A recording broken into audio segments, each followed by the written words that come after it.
আমাদের মেয়েদের জীবনটা বড়ই অদ্ভুত বলুন। মেয়েরা সব মানিয়ে নিতে নিতে মেয়েদের মনটা একদিন ইট পাথরের তৈরি মূর্তি যেরকম শক্ত হয়ে যায়, ঠিক তাদের মনটাও যেন সেরকমভাবে শক্ত হয়ে যায়। কথাটা মিথ্যা হলেও কথাটা সত্যি, এটাই বাস্তব। ছাক, আর ওইসব কিছু বলবো না।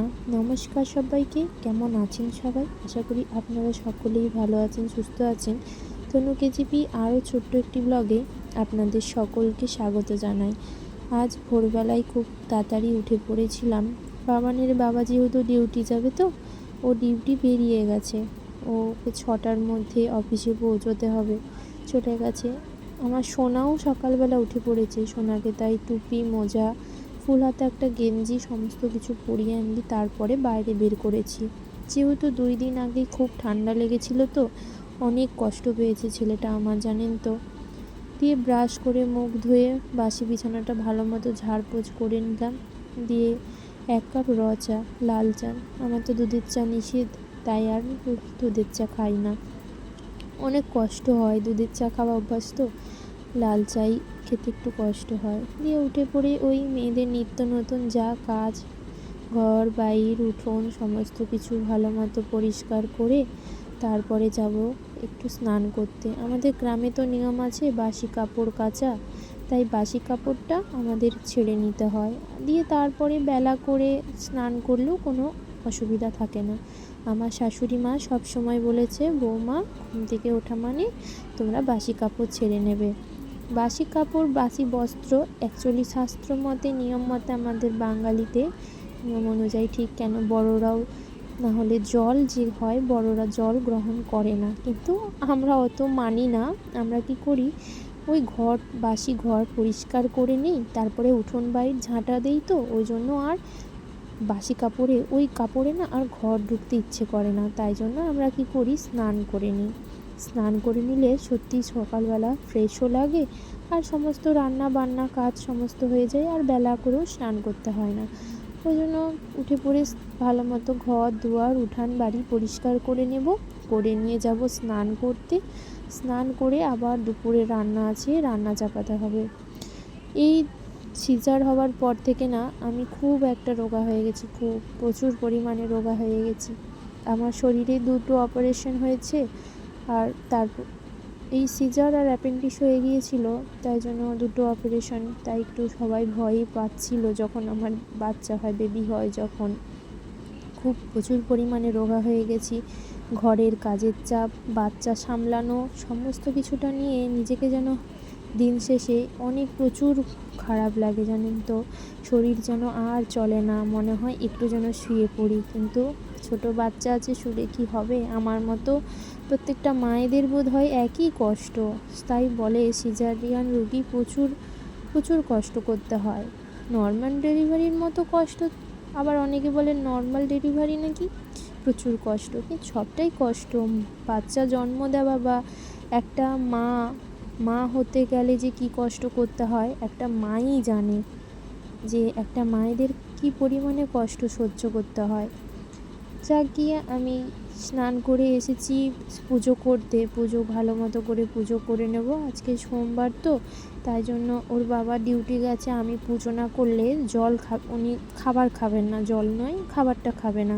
বলে যেহেতু আমরা সোমবার আর বৃহস্পতিবার, এখন এই অঘ্রাণ পৌষ মাসে অবধি আমাদের বৃহস্পতিবার মানা হয় কোজাগরী লক্ষ্মী পুজো থেকে।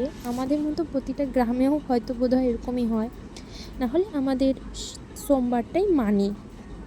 তাই জন্য এই সোমবার আর বৃহস্পতিবার অবধি এখন নিরামিষ হবে। সোমবার এই 2টো দিন আমাদের নিরামিষ খেতে হয়। আমি বলি তাহলে স্নান করে নিয়ে চট করে পুজোটা করে দিই, কেননা ও ছেলে মানুষ তো কতক্ষণ আর বসে থাকবে খিদায়। বেলা করে স্নান করা, ঠাকুরকে দেওয়া আমাকে না ভালো লাগে না। ঠাকুরকে যেদিন আমি দেবো সেদিন আমি সকাল সকালই স্নান করে পুজো করে দিই। আমার পুজো করতে আমার খুবই ভালো লাগে, কিন্তু ওই যে সময় কুলোতে পারি না। ছেলেকে খাওয়ানো, স্নান করানো, ছেলের টাইমে সমস্ত কিছু। আর ওর বাবা ছেলের যদি কিছু একটু অটাইম বেটাইম হয়, কাউকে মানবে না, খুব বকা দেয়, খুব চিল্লায়, জানেন তো। এত বকবে না। আমি বলি না বাবা, দরকার নেই, ছেলে আগে, তারপর কাজ। ওর বাবা একটাই বলে, একটা বাচ্চা জন্ম প্রত্যেকবার একটা বাচ্চা মা হতে বাবা হতে অনেক কষ্ট লাগে। ওই জন্য বাচ্চাকে আগে, তারপরে কাজ। বাচ্চার ওপরে কেউ নেই, তুমি বাচ্চার আগে ট্রিটমেন্ট, বাচ্চার আগে সমস্ত কিছু, তারপর পুজো খাওয়া দাওয়া তারপর হবে। তাই জন্য বলি দরকার নেই, আমি বরং সমস্ত কাজ সকালবেলা উঠে পড়ে করে নিয়েছি। ওই পরে বাচ্চাকেও খাইয়ে দিয়েছি, খাইয়ে টাইয়ে দিয়ে আমি এসেছি পুজো করতে। তারপর একটুখানি চা খেয়ে নেব। সকালবেলা একটুখানি চা, ওই যে বললাম সকালে খেয়েছি, তারপরে আর একটুখানি চা খেয়ে নিই। তারপরে যাব অন্য কাজে, অন্য কাজ আছে। ছেলে ঘুমিয়েছিল, ঘুম থেকে উঠে পড়েছে। আর জানেনই তো বাচ্চা থাকা মানে ঘর তো একটু এলোমেলো হবে। ওই যে বললাম না কোমরের যন্ত্রণা প্রচুর হয়, কোমর নিয়ে পারি না আমি, প্রচুর মানে দুটো অ্যানাস্থেসিয়া না, প্রচুর কষ্ট হয়, অনেক কষ্ট হচ্ছে।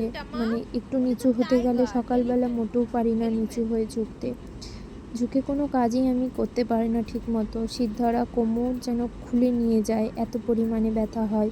তারপরে এই যে ছেলেকে এসেছি একটুখানি পড়তে বসাতে। আমি এই যে অ্যানিমেলস বার্ডস 1, 2 এগুলোর যে একটা বই আছে, এগুলোকে একটা ওয়ার্ড বুক বা যে যেমন নামে ডাকি এগুলো হলো বাচ্চাদের প্রথম মানে ফল বলো, অক্ষর বলো, ওগুলো চেনার বই। তাই জন্য আমিও অনলাইন থেকে, মিশো থেকেই এটা আমি বুক করেছি। দিয়ে আমি ছেলে যেগুলো জানে ওগুলো বলছে। এটা হলো তার পরের দিনের ভিডিও। তেলাপিয়া মাছ এনেছে ওর বাবা, তাই জন্য এই তেলাপিয়া মাছের সর্ষে পোস্ত দিয়ে, আলু, ভেন্ডি, টমেটো দিয়ে পাতলা একটা ঝোল করব। আর ছেলের জন্য এখানে তো ডিমের তরকারি করে দেব।